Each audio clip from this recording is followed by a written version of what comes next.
وسلم جمعہ کی نماز اول وقت میں پڑھایا کرتے تھے اور اس کے بعد صحابہ کرام اپنے گھروں کو لوٹ کر کھانا اور قیلولہ وغیرہ جمعہ کے بعد کیا کرتے تھے۔ اب اسی سلسلے کی جو کچھ باتیں رہ گئی تھی، مثلا آداب جمعہ کیا ہیں۔ کوشش کرنی چاہیے کہ خطیب کے ممبر پر بیٹھنے سے پہلے پہنچ جائیں تاکہ اس کا ثواب ہمیں پورا مل سکے۔ اور اگر کوئی آدمی بائی چانس ڈیلیبریٹلی نہیں، جان کر نہیں، بائی چانس اگر لیٹ ہو گیا اور جمعہ کی نماز ٹھہر گئی، ایک رکعت بھی اس کو مل گئی تو وہ جمعہ اس کو مل گیا، لیکن اگر ایک رکعت بھی نہ ملی تو ظہر پڑے گا۔ اب جمعہ کے دن امام کی بھی کچھ ذمہ داریاں ہیں کہ جمعہ کا خطبہ جو ہے وہ مختصر اور جامع ہونا چاہیے، ٹو دی پوائنٹ، کہ آپ کیا میسج لوگوں کو دینا چاہتے ہیں۔ یہ ایکسپلائٹیشن کی بات نہیں ہے کہ لوگ بیٹھے ہوئے ہیں، حرکت بھی نہیں کر سکتے، اب آپ جو ہے لمبے سے لمبی تقریر کیے جا رہے ہیں جمعہ کے دن، یہ آداب کے خلاف ہے۔ جمعہ کے دن کا جو خطبہ ہے وہ بہت ہی جامع، کمپریہنسو ہونا چاہیے، مختصر ہو اور جامع، ٹو دی پوائنٹ آپ بتائیں، کیونکہ آپ میسج دے رہے ہیں لوگوں کو، اور وہ میسج بہتر سے بہتر انداز سے دیں تاکہ لوگ آپ کی بات سنیں اور سمجھ میں آ جائے، اور جو ہے بروقت جماعت کھڑی کر دیں، اس لیے کہ لوگ آئے ہیں اور وہ ہل نہیں سکتے، آپ تقریر کو لمبی کر رہے ہیں، یہ جمعہ کے آداب کے خلاف ہوگا۔ دیکھیے نبی کریم صلی اللہ علیہ وسلم کیسے جمعہ فرمایا کرتے تھے۔ ان نبی صلی اللہ علیہ وسلم کان یخطب قائما، آپ کھڑے ہو کر خطبہ دیتے، بیٹھ کر نہیں دیتے تھے، اور ثم یجلس، پھر درمیان میں بیٹھتے، یعنی خطبہ اولا ہم جس کو کہتے ہیں، خطبہ دینے کے بعد تھوڑا سا بریک، ثم یقوم فیخطب قائما، پھر آپ کھڑے ہوتے اور پھر اس کے بعد آپ خطبہ دیا کرتے۔ فمن انبأک انہ کان یخطب جالسا فقد کذب، اگر کسی آدمی نے کہا کہ نبی صلی اللہ علیہ وسلم بیٹھ کر خطبہ دیتے تھے تو گویا وہ جھوٹ بول رہا ہے۔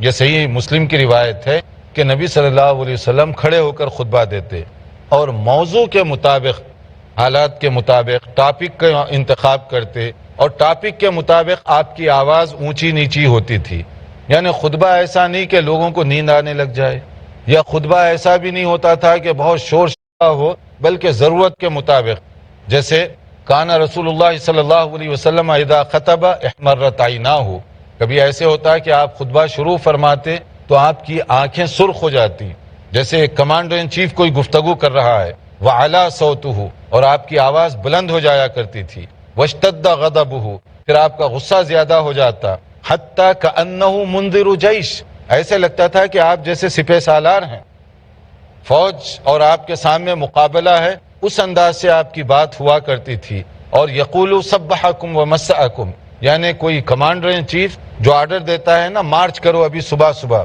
یا شام ہونے سے پہلے دشمن یلغار کرنے والا ہے، مطلب بتانے کا کہ خطیب کو اتنا پریپیئر ہونا چاہیے، اتنا تیار ہونا چاہیے کہ کب اس کی آواز اونچی ہو، کب اس کی آواز نیچی ہو، کیسے وہ اپنے خطبے کو ظاہر کرے، یہ ساری چیزیں خطبے کے آداب میں ہیں۔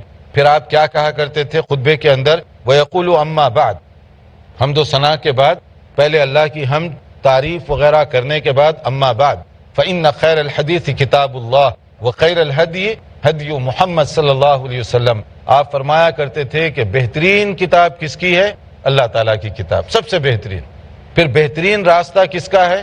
رسول اکرم صلی اللہ علیہ وسلم کا، سب سے بہترین راستہ رسول اکرم صلی اللہ علیہ وسلم کا ہے۔ وشر الامور محدثاتها، اور بدترین کام کیا ہے؟ دین میں نئے کام شروع کرنا۔ دین میں اگر کوئی نیا کام شروع کر رہا ہے تو وہ مقبول نہیں ہے، اور آپ فرمایا کرتے تھے وَكُلُّ بِدْعَةٍ ضَلَالَةٍ، دین میں ہر نیا کام یہ گمراہی کا راستہ لے جاتا ہے، یہ گمراہی کا کام ہے۔ صحیح مسلم کے یہ الفاظ ہیں۔ اور حسن اتفاق تقریباً تمام مساجد کے خطبہ عربی زبان میں جب خطبہ دیتے ہیں تو یہ پڑھتے ہیں، اس میں کوئی اختلاف نہیں ہے۔ سب یہ کہتے ہیں کہ دین میں نیا کام مت شروع کرو، سب یہ کہتے ہیں کہ بدعت جو ہے وہ گمراہی کا راستہ ہے، لیکن عجیب اتفاق ہے کہ مسجد میں جو خطیب صاحب یہ الفاظ کہہ رہے ہیں، نماز کے بعد اسی مسجد میں بدعت شروع ہو جاتی ہیں، کئی چیزوں میں بدعت کرتے ہیں۔ تو اس کا معنی یہ ہوا کہ بہت سے خطیب ایسے ہیں جو عربی زبان میں کیا کہہ رہے ہیں ان کو خود نہیں معلوم، آپ عربی میں لوگوں کو پیغام دے رہے ہیں کہ یہ مت کرو اور خود ہی وہ کام کر رہے ہیں۔ تو اس کا معنی کیا ہوا کہ بہت سے خطیب حضرات خود نہیں سمجھ رہے ہیں کہ میں کیا کہہ رہا ہوں، تو خطبہ ایک بہت بڑی ذمہ داری ہے، اور یہ ذمہ داری کو آدمی صحیح طور پر سمجھے، جو سمجھے گا وہی اس کو ادا کرے گا۔ اب بعض جگہوں پہ عربی خطبہ دیا جاتا ہے جو بہت ہی فنی قسم کا جوک ہوتا ہے اس کے اندر، وہ اس طرح کا کسی زمانے میں کچھ خطبات کی کتابیں لکھی گئیں، اب وہ خطیب صاحب کو نہیں معلوم کہ کس زمانے کی لکھی ہوئی ہے، اور آپ جو ہے کون سی کتاب اٹھا کر لا لیے، اب اس کو دیکھ کر آپ پڑھ رہے ہیں عربی پڑھنے کے لیے، اب اس میں لکھا ہوا ہے فلاں بادشاہ کا نام لے کر اللہ تعالیٰ ان کی حیات لمبی کرے، ان کی سلطنت مضبوط کرے، یعنی وہ گزرے ہوئے کئی سال ہو گیا، سلطنت بھی ختم ہو گئی، اب خطیب صاحب دعا کریں اللہ ان کی زندگی لمبی کرے۔ تو اس کا معنی کیا ہوا؟ خطیب محترم کو یہ پتا تک نہیں کہ میں عربی میں کیا پڑھ رہا ہوں، کون سا خطبہ لا کے پڑھ رہا ہوں اور کس کا لکھا ہوا ہے۔ اس زمانے میں جب نوابی دورہ تھا یا مغلیہ سلطنت تھی تو بعض انڈیا کے اندر کتابیں لکھی گئیں لوگوں کی آسانی کے لیے، اب وہ کسی جگہ کتاب مل گئی اسی کو دہرا رہے ہیں، اور بعض لوگ جو ہے وہ صحیح تیاری نہیں کرتے، اب ان کو یہ معلوم نہیں ہے کہ اس وقت جو ہے کون سا موضوع مناسب ہے، لوگوں کے لیے ایشو کیا ہے، اس کو چھوڑ کر آپ پتہ نہیں کون سے قصوں میں لگ گئے، کون سی کہانیوں میں لگ گئے۔ نبی کریم صلی اللہ علیہ وسلم کا خطبہ حالات کے مطابق ہوا کرتا تھا، ضرورت کے مطابق ہوا کرتا تھا، اسی لیے اس میں تازگی ہوتی۔ تو خطیب کو چاہیے کہ دینی علوم کے ساتھ ساتھ حالات پر بھی گہری نظر ہو اس کی، کہ اس وقت کیا ایشوز ہیں، لوگ کیا سننا چاہ رہے ہیں، کون سی ہدایت دینی ان کو ضروری ہے۔ باہر جو ہے کوئی ایک سیریس ایشو چل رہا ہے، آپ اس کو ٹچ نہیں کرتے، آپ جو ہے کسی اور مسئلے پہ بات کر رہے ہیں، تو اس سے کیا ہوگا، لوگ سمجھیں گے کہ یہ خطبے کا کوئی معنی نہیں ہے، اس لیے وہ ٹائم گزاری کے طور پر وہاں بیٹھیں گے۔ خطبہ ٹائم گزاری کا نہیں ہے۔ اللہ تعالیٰ نے مسلمانوں کو ہفتے میں ایک مرتبہ کمیونیکیشن کا ایسا ذریعہ عطا فرمایا ہے کہ اگر دنیا کے سارے میڈیا نہ بھی ہونا تو مسلمانوں کے لیے ایسا کمیونیکیشن قدرتی دیا گیا ہے مساجد کے ذریعے سے کہ پورے مسلمانوں کو بہترین پیغام ہر ہفتہ فریش حالت میں پہنچ سکتا ہے، بشرطے کہ ممبر کا احترام کیا جائے، خطیب اس کی ذمہ داری کو محسوس کرے، اس کے لیے وہ صحیح اور ویل تیار ہو کر آئے، اس کو معلوم ہو کہ دنیا کے ایشوز کیا ہیں، مسائل کیا ہیں، شریعت اس کی کیسے رہنمائی کر رہی ہے تاکہ اس کا پورا فائدہ ہو۔ پھر اس میں ایک اور بات بھی ہے کہ خطبہ جمعہ مختصر اور جامع ہو، لمبا نہیں، اس لیے لمبا نہیں کہ خطبے کے دوران آپ بات چیت بھی نہیں کر سکتے، اٹھ کر جا بھی نہیں سکتے۔ اب آپ 1 گھنٹے تک تقریر کر رہے ہیں، لوگ اس کے اندر ضرورت مند ہیں اور کوئی کاروبار سے آیا ہوا ہے، کسی کو مختصر چھٹی ملی ہوئی ہے، تو یہ آپ ان کی ضرورت کا ناجائز استعمال کر رہے ہیں۔ آپ کو چاہیے کہ خطبہ جو ہے مختصر سے مختصر رکھیں، جیسے حدیث میں بتایا گیا، سمعت رسول اللہ صلی اللہ علیہ وسلم یقول ان طول صلاة الرجل وقصر خطبته مئنۃ من فقہہ، صحیح مسلم کے الفاظ ہیں، آدمی کے عقل مند ہونے کی یہ دلیل ہے کہ نماز میں تھوڑا ٹائم لگا دے اور خطبہ مختصر کرے۔ یعنی اس کے اندر ایک اور بات بھی بتائی گئی کہ بعض لوگ اس کو اس طرح ناپتے ہیں کہ جمعہ کی نماز لمبی اور جمعہ کا خطبہ چھوٹا ہو، اور بعض لوگ اس کو یہ کہتے ہیں کہ نہیں، عام نمازوں کے مقابلے میں یہ جمعہ کی نماز ہے، عام تقریروں کے مقابلے میں جمعہ کا خطبہ مختصر ہونا چاہیے، یوں اس کی تطبیق دیتے ہیں، کیونکہ نبی صلی اللہ علیہ وسلم ایک اور حدیث میں سورہ قاف پڑھا کرتے تھے۔ اب سورہ قاف اگر پورا آپ پڑھیں گے تو سورہ قاف کے اندر کل 45 آیات ہیں، اور آپ جو نماز میں عموماً پڑھا کرتے تھے سورہ اعلیٰ اور سورہ غاشیہ، سورہ اعلیٰ اور سورہ غاشیہ اگر دونوں کی آپ ملائیں گے تو سورہ اعلیٰ کے اندر کتنی آیات ہیں؟ 19، اور سورہ غاشیہ حل اتاک حدیث الغاشیہ اس میں 26 آیات ہیں، کل کتنے ہوئے؟ 19 اور 26 45 ہوئے۔ تو اس کا معنی یہ ہوا کہ اگر نبی صلی اللہ علیہ وسلم کا خطبہ مختصر ہوتا اور آپ سورہ قاف پڑھ رہے ہیں تو سورہ قاف صرف پڑھیں گے تو سورہ اعلیٰ اور سورہ غاشیہ کے برابر ہو گیا، پھر باقی نماز اور پھر باقی خطبہ آپ نے کچھ حمد و صلات کے الفاظ کہے ہوں گے، کچھ اور چیزیں آگے کہی ہوں گی، تو ان چیزوں کو سامنے رکھ کر یہ کہا جاتا ہے کہ جمعہ کا جو خطبہ ہے وہ یہ نہیں کہ جمعہ کی نماز کے مقابلے میں بلکہ عام تقریروں کے مقابلے میں مختصر ہو۔ جمعہ کی نماز عام نمازوں کے مقابلے میں اطمینان کے ساتھ پڑھی جائے، جیسے اگلی حدیث آ رہی ہے ان ام ہشام بنت حارثہ رضی اللہ تعالی عنہ، حضرت ام ہشام بیان فرماتی ہیں قالت ما اخذت قاف والقرآن المجید الا عن لسان رسول اللہ صلی اللہ علیہ وسلم، کہ سورہ قاف میں نے نبی کی زبان سے سن کر یاد کیا. کب پڑھتے تھے آپ؟ یقرؤھا کل جمعۃ علی المنبر اذا خطب الناس. صحیح مسلم کے الفاظ ہیں کہ جب نبی صلی اللہ علیہ وسلم سورہ قاف ممبر پر ٹھہر کر پڑھتے تھے اور وہ سن سن کر مجھے یاد ہو گیا. تو یہ ساری چیزوں کا خلاصہ یہ ہے کہ جمعہ کا خطبہ جو ہے جامع اور مختصر ہو، جس میں ٹو دی پوائنٹ بات کی جائے. اور اسی طرح سے کچھ مسائل ہیں جمعہ سے متعلق. دیکھتے رہیے ہمارا پروگرام. ایک مختصر وقفے کے بعد دوبارہ حاضر ہوں گے انشاءاللہ. محمد سید الکونین والثقلین. ناظرین، وقفے کے بعد دوبارہ آپ کی خدمت میں حاضر ہیں. وقفے سے پہلے ہم بتا رہے تھے کہ جمعہ کے آداب کیا ہیں. امام کو چاہیے کہ اس میں مناسب تیاری کرے، حالات پر اس کی گہری نظر ہو، شرعی تقاضوں کو بھی سمجھے، تاکہ جو لوگ اپنے کام کاج وغیرہ چھوڑ کر آئیں ان کو جمعہ کے دن بہت اچھا فائدہ ہو اور اس فائدے کو لے کر وہ واپس جائیں تاکہ اس پر عمل بھی کر سکیں. اور لوگوں کو بھی چاہیے کہ خطبہ جمعہ شروع ہونے سے پہلے پہلے مسجد پہنچ جائیں. اب جمعہ کے آداب میں لوگوں کے لیے کیا ادب بتایا گیا کہ جب خطبہ ہو رہا ہو تو اس میں آپ بات چیت نہیں کر سکتے، اطمینان کے ساتھ اور خاموشی کے ساتھ بیٹھیں. حتیٰ کہ یہ بھی ہے کہ اگر کوئی آدمی آپ کے سامنے ڈسٹرب کر رہا ہے، بات چیت کر رہا ہے، تو آپ اس کو روکیے بھی نہیں، کیونکہ آپ اس کو روکیں گے وہ آگے سے دو جملے بول دے تو چھوٹی گڑبڑ کے بجائے بڑی گڑبڑ شروع ہو جائے گی، زیادہ شور شرابہ ہوگا. تو اس میں ایک ادب یہ بھی بتایا جا رہا ہے کہ جب جمعہ کا خطبہ ہو اول تو سب خاموش رہیں اور سنیں توجہ کے ساتھ. اور کوئی ایسا آدمی ہے جو شور کر رہا ہے تو آپ اس کو کرنے دیں، آپ اس کو کچھ بولیے نہیں، کیونکہ بعض لوگوں کو آپ روکنے کی کوشش کریں گے اور ریئیکشن ہو جائے گا، اور ریئیکشن میں اور زیادہ شور کریں گے، نتیجے میں زیادہ گڑبڑ ہوگی. جیسے فرمایا گیا قال رسول اللہ صلی اللہ علیہ وسلم، رسول اکرم صلی اللہ علیہ وسلم نے ارشاد فرمایا من تکلم یوم الجمعہ والامام یخطب، جو جمعہ کے دن اس وقت بات کرے گا جب امام جو ہے خطبہ دے رہا ہو، فہو کمثل الحمار یحمل اسفارا، اس آدمی کی مثال ایسی ہے جیسے گدھے کے اوپر آپ کتابوں کا بوجھ رکھ دیے ہوں. یعنی گدھے پر، ڈنکی پر کتابوں کا بوجھ رکھ دیا جائے تو اس کو کیا معلوم کہ یہ بوجھ کس چیز کا ہے. وہ صرف یہ محسوس کرے گا کہ یہ بوجھ ہے، برڈن ہے. اس کو کوئی گوڈ ہے، کوئی ہے، کپڑے ہیں، کیا ہیں، اسے تو نہیں معلوم کتابوں کی اہمیت کیا ہے، اس میں کیا لکھا ہوا ہے. اسی طرح ایک آدمی کے سامنے دین کی بات ہو رہی ہے اور وہ دین پر توجہ نہ دے تو اس کی مثال اس طرح سے دی گئی ہے والذی یقول له انصت لیست له جمعہ، اور جو لوگوں کو چپ کرانے کی کوشش کرے خطبہ چھوڑ کر، اس نے بھی غلطی کی، وہ بھی اپنا جمعہ برباد کر لیا. تو کیا کرنا چاہیے؟ آگے کہا گیا اذا قلت لصاحبک انصت، اگر آپ نے اپنے دوست کو چپ کرانے کی کوشش کی یوم الجمعہ والامام یخطب فقد لغوت، تو آپ نے بھی یہ غلط حرکت کی، کیونکہ آپ کی اس حرکت کی وجہ سے زیادہ شور مچے گا اور لوگوں کو زیادہ تکلیف ہوگی. اب ایک اور ادب بتایا گیا جو کم لوگ اس پر توجہ دیتے ہیں. مثلا مان لیجئے آپ جمعہ کے دن گئے اور خطبہ شروع ہو گیا، کیسے بیٹھنا چاہیے؟ بیٹھنے کا طریقہ بتایا گیا، پہلے 2 رکعت پڑھیں پھر بیٹھیں. ویسے ہی آپ کو بیٹھنے کی اجازت نہیں ہوگی. جمعہ کے دن خصوصیت کے ساتھ اس کا خیال رکھنا چاہیے. اگر کوئی اول تو کوشش کریں جلدی پہنچیں، لیکن اگر تاخیر ہو گئی پہلے 2 رکعت پڑھیں، اس کے بغیر نہ بیٹھیں. جیسے نبی صلی اللہ علیہ وسلم کا دیکھیے اصول، قال دخل رجل یوم الجمعہ، نبی صلی اللہ علیہ وسلم کی مسجد میں ایک صاحب تشریف لائے، خطبہ شروع ہو چکا تھا.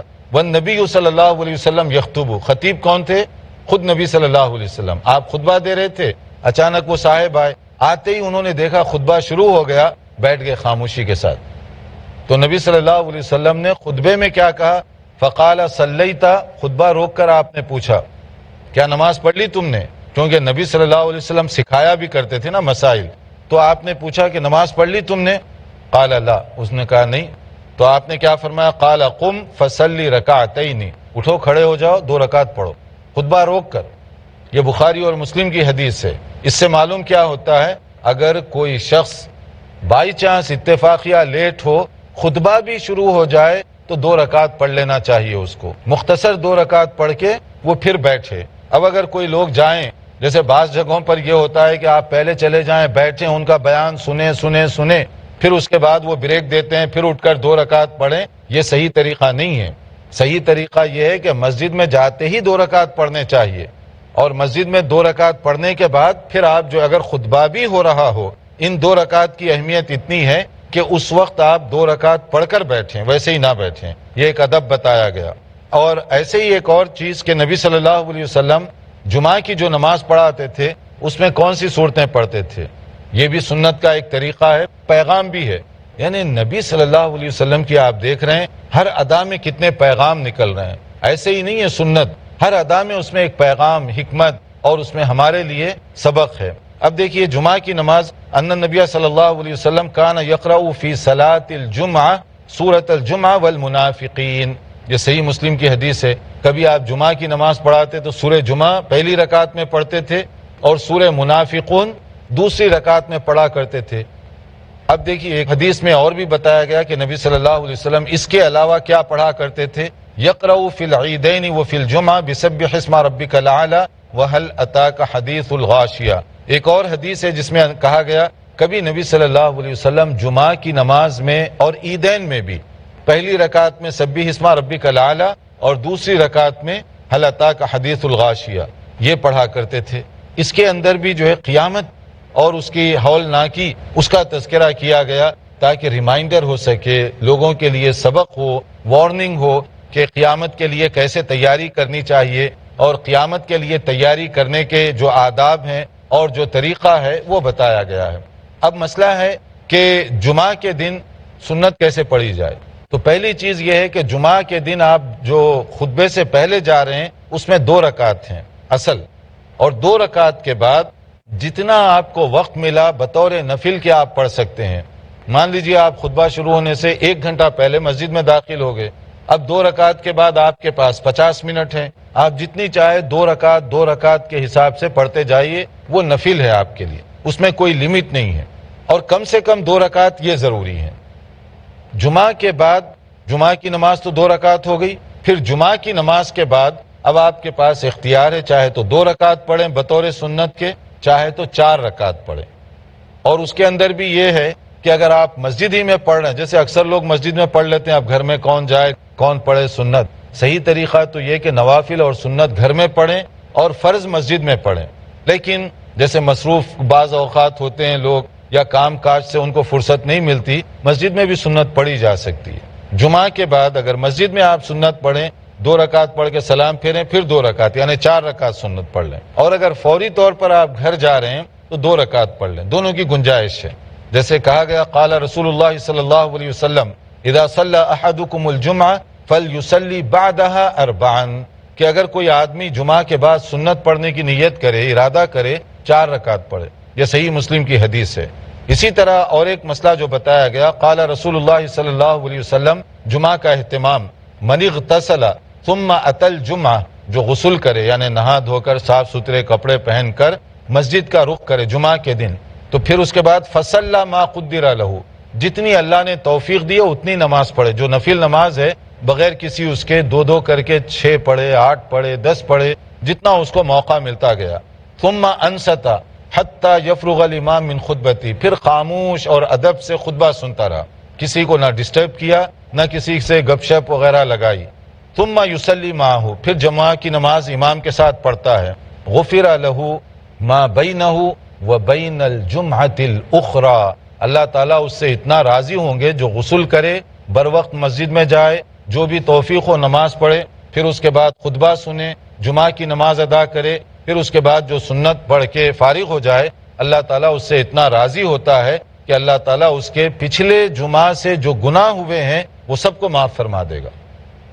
تو یہ فضیلت ہے، غفر له ما بینہ وبین الجمعۃ الاخری، یعنی ایک جمعہ سے لے کر اگلا جو آنے والا جمعہ ہے، ایک ویک کے اللہ تعالیٰ اس کے گناہ معاف فرما دیں گے۔ مزید وفضل 3 ایام، اس کے علاوہ مزید 3 دن کے گناہ معاف، یعنی 10 دن۔ صحیح مسلم کی بالکل اتھینٹک حدیث ہے کہ اگر کوئی صرف اتنا اہتمام کرے گا تو اللہ تعالیٰ اس بندے سے اتنے راضی ہیں کہ اس کے 10 دن کے گناہ معاف کر دیے جاتے ہیں۔ اب ہماری زندگیوں میں جو چھوٹی موٹی لغزشیں، خطائیں، غلطیاں ہوتی ہیں، اگر اللہ تعالیٰ اس کی وجہ سے ہمیں معاف فرما دے تو یہ بہت بڑی نعمت ہے جو اللہ تعالیٰ کی طرف سے ہمیں مل سکتی ہے۔ لیکن اگر اس نعمت کا ہم فائدہ نہ اٹھائیں تو وہ ہمارے لیے نقصان کی بات ہوگی۔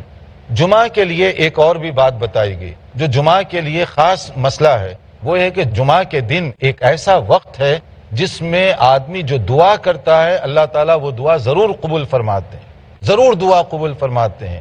وہ وقت کون سا ہے؟